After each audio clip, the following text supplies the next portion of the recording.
নমস্কার বন্ধুরা, সাগর ক্যান ব্লগে আপনাদের সবাইকে স্বাগত। দেখতেই পাচ্ছেন আমি আবার একটা নতুন ভিডিও নিয়ে চলে এসেছি। এখানে কড়াইতে জল দিয়েছি, দিয়ে 100 গ্রাম মতন আমুল স্প্রে দিয়ে দিয়েছি।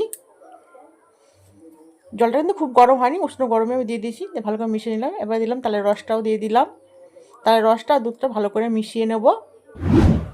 আজকে বানাবো পাকন পিঠে। রসটা মেশানো হয়ে গেছে। এবারে দেবো নারকেল কোড়া। নারকেল কোড়া দিলে পিঠে, যে কোনো পিঠের টেস্টটা দেবে দুগুণ বেড়ে যায়। আমি নারকেল কোড়া দিলাম। দুধটা দেখতে পাচ্ছি, দুধ আর এই তালের রসটা ভালো করে ফুটে গেছে। এইবারে দিয়ে দেবো সুজি। সুজি দেওয়ার সঙ্গে সঙ্গে নাড়তে হবে, নাহলে কিন্তু ডালা বেঁধে যাবে। আর দিলাম অল্প একটু লবণ। যে কোনো মিষ্টির আইটেম করলে লবণ দিলে টেস্টটা আরও ভালো লাগে।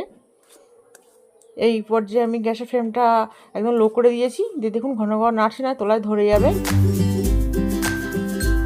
এটা আমার হয়ে গেছে সুজির ডোটা। এবার দেখবেন নামিয়ে নেবো। এটা খুব ঠান্ডা কিন্তু হয়নি, উষ্ণ গরম আছে। আমি হাতে তালুতে এটা মাখাতে পারবো সেই রকম উষ্ণ গরমে। আমি দেখতে পাচ্ছেন এখানে গোবিন্দভোগ চালের গুঁড়ো 4 চামচ মতন দিয়ে দিয়েছি। দিয়ে এটা ভালো করে মাখিয়ে নেবো। হাতে একটু ঘি নিয়ে নিয়েছি। ওই একই হাতে সমস্ত এই যে মাখাটা আছে, চাল আর সুজির মাখাটা, এটা সমস্ত আমি ডো কেটে নেবো। ডো কেটে নেওয়ার পর ভালো করে হাত ধুয়ে নিয়েছি। এই ডোগুলো এবারে পিঠে আকারে সেভ করে নিচ্ছি। তারপর চাইলে একটু ছুরি দিয়ে করতে পারবেন। ছুরিটা আয়ুষ কোথায় রেখে দিয়েছি আমি খুঁজে পাইনি, ওই জন্যে দেখতে পাচ্ছি চামচের পিছন দিক দিয়ে এটা ডিজাইন করে নেবো। আপনাদের পছন্দ মতন দেবেন। দেখতে পাচ্ছেন সবগুলো পিঠে বানানো হয়ে গেছে। আর কড়াইতে সাদা তেল দেবো ভেজে নেওয়ার জন্যে। তেলটা গরম হয়ে গেছে। এবার পিঠেগুলো একটা একটা করে ছেড়ে দেবো। এই পিঠেটা খেতে কিন্তু ভীষণ ভালো লাগে।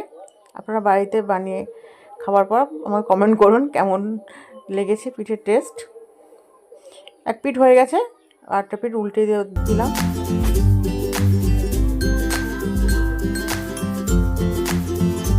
সমস্ত পিঠেগুলো আমি ভেজে নিয়েছি, তুলে নিয়েছি। এবার অন্য একটা কড়াইতে 1 কাপ চিনি দিয়ে দিলাম। দিয়ে 1 কাপ জল দেব।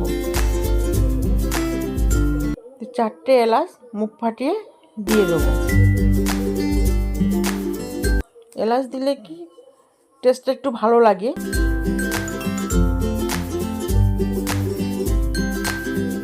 আমি 1 কাপ জল দেবো, আরও একটু জল দিয়ে দিয়েছি।